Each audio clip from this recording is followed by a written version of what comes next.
पत्नी के अलावा इस एक स्त्री से संबंध रखना पाप नहीं होता है। शास्त्रों के अनुसार कोई भी पुरुष पत्नी के अलावा इस एक स्त्री से शारीरिक संबंध बना सकता है। दोस्तों, एक बार देवर्षि नारद नारायण नारायण का जाप करते हुए अंतरिक्ष के मार्ग से यमलोक पहुंच जाते हैं। यमलोक के देवता यमराज विशालकाय सिंहासन पर विराजमान होते हैं। उनके पास चित्रगुप्त बैठे हुए होते हैं। तभी देवर्षि नारद उस स्थान पर पहुंच जाते हैं। देवर्षि नारद को आता देख यमराज उनका स्वागत करते हैं और उन्हें प्रणाम करते हुए कहने लगते हैं, हे देवर्षि, आपके आगमन से यमपुरी धन्य हुई है। देवर्षि नारद कहते हैं, हे मृत्यु और न्याय के देवता यमराज, आपको प्रणाम है। फिर यमराज कहते हैं, हे देवर्षि, आज बड़े युगों के बाद आप यमपुरी पधारे हैं। अवश्य ही कोई महत्वपूर्ण कारण होगा। कृपया आप हमें बताने की कृपा करें कि आप किस प्रयोजन से आज यमपुरी आए हैं। तब नारद जी कहते हैं, हे धर्मराज, आप मृत्यु और न्याय के देवता हैं। तीनों लोकों के प्राणियों को उनके कर्मों के अनुसार दंड देने का कार्य आप करते हैं। आपके पास समस्त प्राणियों और चराचर का लेखा जोखा रखा हुआ है। पापी मनुष्य को आप नरक में डालते हैं और पुण्यवान मनुष्य को आप स्वर्ग में भेजते हैं। इसीलिए आपको मनुष्यों के सभी पाप और पुण्य कर्मों का ज्ञान है। मैं आपके पास एक विचित्र प्रश्न लेकर आया हूँ। कृपया आप मेरे इस प्रश्न का उत्तर दें। फिर यमराज कहते हैं, हे देवर्षि, आप सत्य कहते हैं। हमारे पास तीनों लोकों के प्राणियों का लेखा जोखा रखा हुआ है, क्योंकि प्रभु ने हमें यही कार्य सौंपा है। हम प्रभु के आदेश से ही मनुष्य के पाप और पुण्य कर्मों के आधार पर उन्हें दंड देते हैं। हे देवर्षि, आपके मन में जो भी प्रश्न अथवा शंका है, आप निसंकोच होकर पूछिए। हम अपने सामर्थ्य के अनुसार उनका समाधान अवश्य करने का प्रयास करेंगे। तब देवर्षि कहते हैं, हे यमराज, शास्त्र कहते हैं कि एक पुरुष को केवल एक ही स्त्री से विवाह करना चाहिए, एक ही स्त्री से संबंध बनाना चाहिए। किंतु मैंने यह भी देखा है कि कुछ मनुष्य अनेक विवाह करते हैं, अनेक स्त्रियों से संबंध रखते हैं। क्या यह पाप नहीं है? क्या ऐसे मनुष्य को नरक में डाला जाता है? इस पर शास्त्र क्या कहते हैं? क्या कोई मनुष्य अनेक स्त्रियों से विवाह कर सकता है? कृपया आप मेरी इस वेदना को दूर करें। यमराज कहने लगते हैं, हे देवर्षि, आपने समस्त मानव जाति के कल्याण के लिए उचित प्रश्न किया है। संसार में मनुष्य एक से अधिक विवाह कर सकता है या नहीं, इसका उत्तर देने से पूर्व मैं आपको एक कथा सुनाता हूँ। इस महान कथा में आपको सभी प्रश्नों के उत्तर मिल जाएंगे। इसीलिए आप इस कथा को ध्यान से जरूर सुने। जो भी इस कथा को ध्यान से सुनता है, मैं उसके 36 अपराध माफ करता हूँ। फिर नारद जी कहते हैं, हे धर्मराज, आप उस कथा को अवश्य कहिए, मैं उसे ध्यान से पूरा सुनूंगा। तब यमराज नारद जी को वह महान कथा सुनाते हैं। प्राचीन काल की बात है। मध्य देश में एक अत्यंत शोभायमान नगरी थी। उस नगरी के एक अत्यंत गुणवान, बलवान और रूपवान राजा थे, जिनका नाम था धर्मपाल। महाराज धर्मपाल एक न्यायप्रिय राजा थे। उनकी प्रजा उनके न्याय से अत्यंत संतुष्ट रहा करती थी।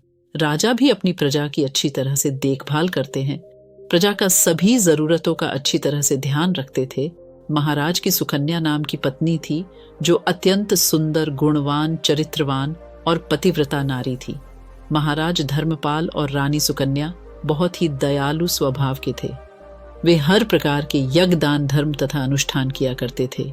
उनके साम्राज्य में सब कुछ था, किंतु केवल एक कारण से महाराज, महारानी और प्रजा दुखी रहते थे। महाराज की कोई संतान नहीं थी, जिससे महाराज दुखी और चिंता में रहते थे। प्रजा को भी महाराज की ऐसी दशा देखी नहीं जा रही थी। कितने ही प्रयास करने पर भी महाराज के कोई संतान नहीं हो रही थी। महाराज ने अनेक वैद्य बुलाए, अनेक पुत्र प्राप्ति के उपाय किए, दान धर्म किया, व्रत किए, किंतु उन्हें किसी भी उपाय से संतुष्टि नहीं मिली। फिर एक दिन प्रजाजन महाराज के पास आते हैं और कहते हैं, हे महाराज, आप पुत्र प्राप्ति के लिए दूसरा विवाह करें। किंतु महाराज अपनी प्रजा की बात से सहमत नहीं होते हैं। महाराज रानी सुकन्या से बहुत प्रेम करते थे, इसीलिए वे अपनी पत्नी का दिल नहीं दुखाना चाहते थे, तथा महाराज शास्त्रों का भी ध्यान रखते थे कि एक पुरुष को केवल एक ही स्त्री के प्रति एक निष्ठ रहना चाहिए। एक पत्नी के होते हुए कभी दूसरी स्त्री के पास नहीं जाना चाहिए। जिस प्रकार से एक मादा पशु के साथ 2 नर पशु नहीं रह सकते। ठीक उसी प्रकार से एक पुरुष के साथ 2 स्त्रियां कभी सुखी नहीं रह सकती। जो पुरुष एक पत्नी होते हुए भी दूसरी स्त्री से संबंध रखता है वह घोर पाप करता है और नरक में ही गिरता है। इसी कारण से महाराज दूसरा विवाह नहीं करना चाहते थे। फिर प्रजा जन महारानी के पास जाकर उनसे आग्रह करते हैं कि वे महाराज को दूसरा विवाह करने के लिए मनाए।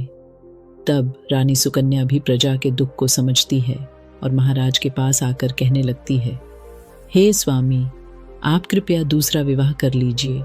हमारे राज्य को भविष्य में एक राजा की आवश्यकता पड़ सकती है।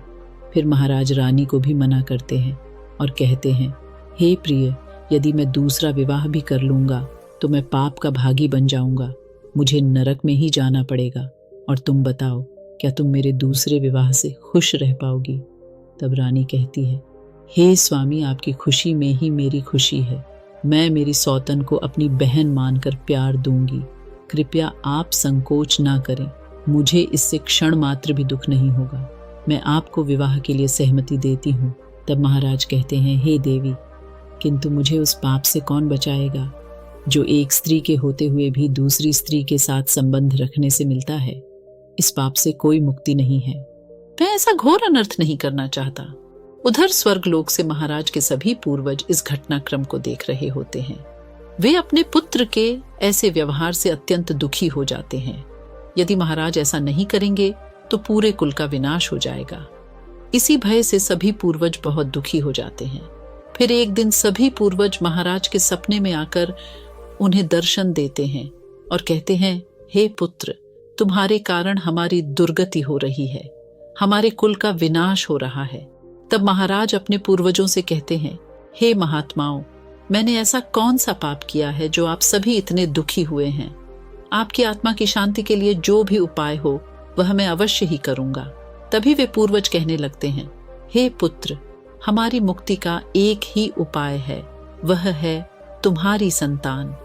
यदि तुम पुत्र को जन्म नहीं दोगे तो तुम्हारे साथ साथ हमें भी नरक में जाना पड़ेगा।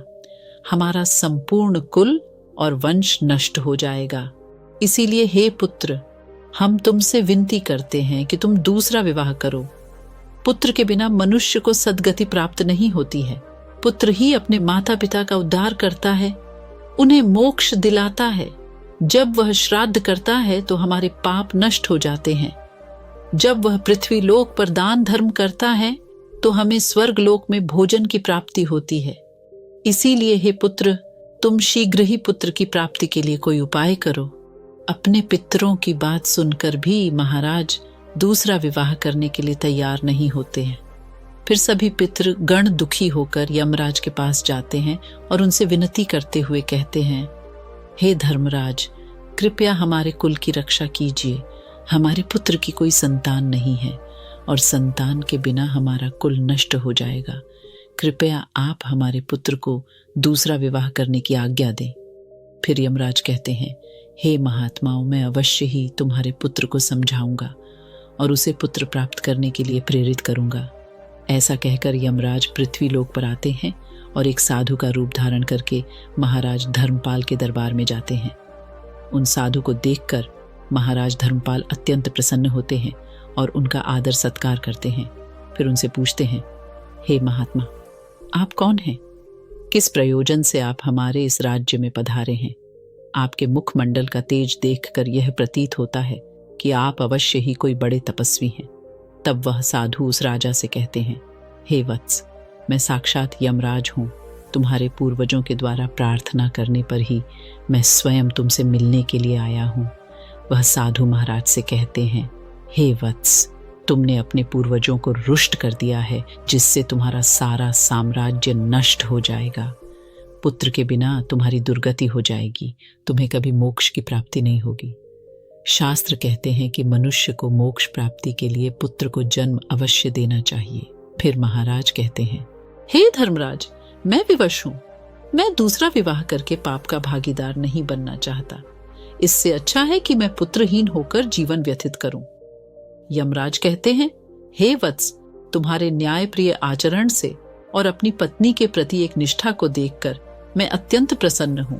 किंतु हे धर्मपाल, एक मनुष्य दूसरा विवाह अवश्य कर सकता है, इसमें कोई पाप नहीं है। यदि किसी पुरुष की पत्नी उसके दूसरे विवाह के लिए सहमति देती है तो वह पुरुष दूसरा विवाह निश्चित ही कर सकता है, इसमें कोई पाप नहीं है। शास्त्र कहते हैं कि यदि एक पत्नी से पुत्र की प्राप्ति नहीं होती है और उसकी पत्नी उसे दूसरा विवाह करने की अनुमति देती है तो उसे दूसरा विवाह करने में संकोच नहीं करना चाहिए। साक्षात धर्मराज के द्वारा ऐसे वचन सुनकर महाराज अति प्रसन्न हो जाते हैं और यमराज को धन्यवाद देते हैं। फिर यमराज उस स्थान से अंतर्ध्यान हो जाते हैं।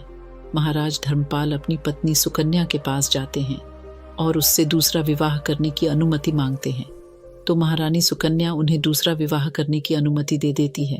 तब महाराज दूसरी स्त्री से विवाह कर लेते हैं, जिससे उन्हें सुंदर पुत्र रत्न की प्राप्ति होती है और उधर स्वर्ग लोक में सभी पूर्वज भी आनंदित हो जाते हैं और यमराज का बार बार धन्यवाद करते हैं।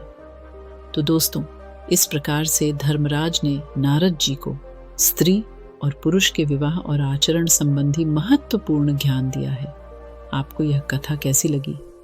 कमेंट करके जरूर बताएं। जानकारी अच्छी लगी तो वीडियो को लाइक करें, साथ ही चैनल को सब्सक्राइब करें और कमेंट में जय श्री कृष्ण अवश्य लिखें। आप सभी का धन्यवाद।